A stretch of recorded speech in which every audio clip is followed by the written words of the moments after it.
zibwa ebigenda maaso mu ggwanga mu butongole era bali wamu n'ensonga z'ekibiina. Tubadde n'ababaka 40 bulijjo mpulira eyo nti ababaka bagenze simanyi bakoze batya, abamu bali Dokolo abalala bali bweru wa ggwanga kubanga tubadde ku short notice. Omubaka omu atabaddewo with apology ali mu ggwanga eyakamala okuzaala ye Honorable Flavia Nabagabe tuko kwa pamoja.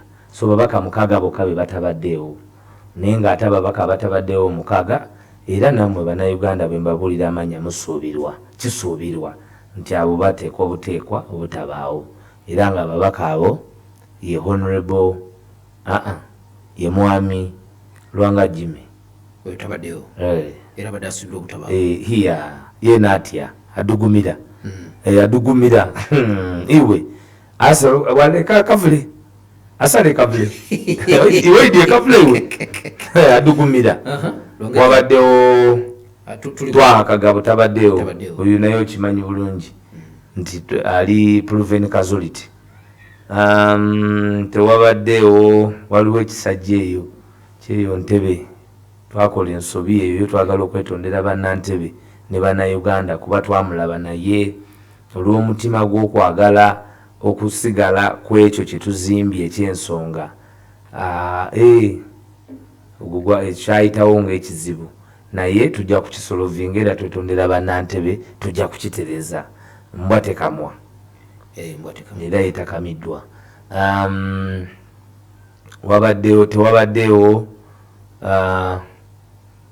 Mwami Honorable Mpuuga tetutegedde abadde ofrada ennaku zino essimu ze teziriiko yafunamu ku bizibu atwala miliyoni 5 ze yali talina kutwala kikyamukaluubiriza okuzizaayo okusinziira ku kibiina kye kikimugamba oba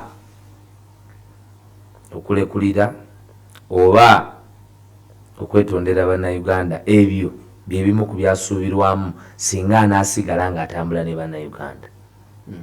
Naye tumanyi bulungi nnyo nti waliwo ate amaanyi amalala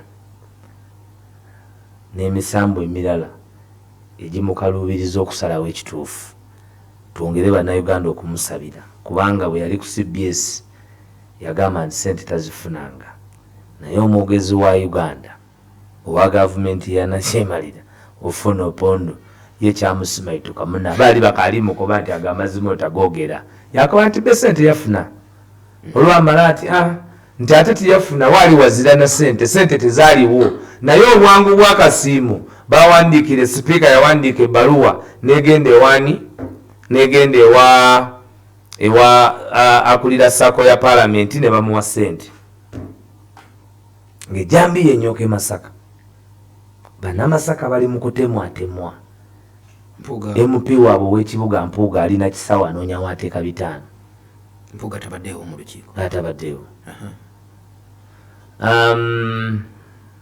Omulala atabaddeewo abadde Honorable Bebo ndowooza manyi era simangi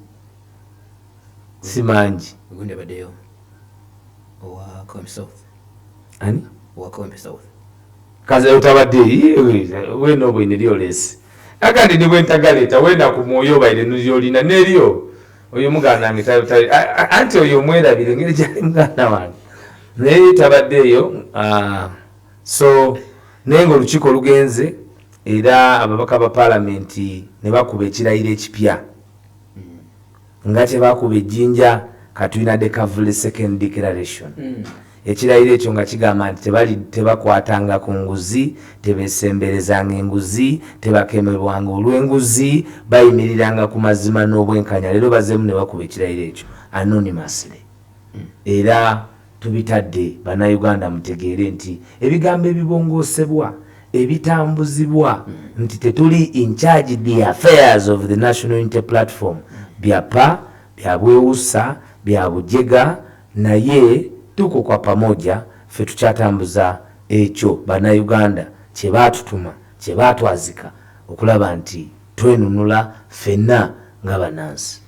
Ensonga yazaako okudambigira bya Mpuuga bajogeddeko ki azake commissioner designate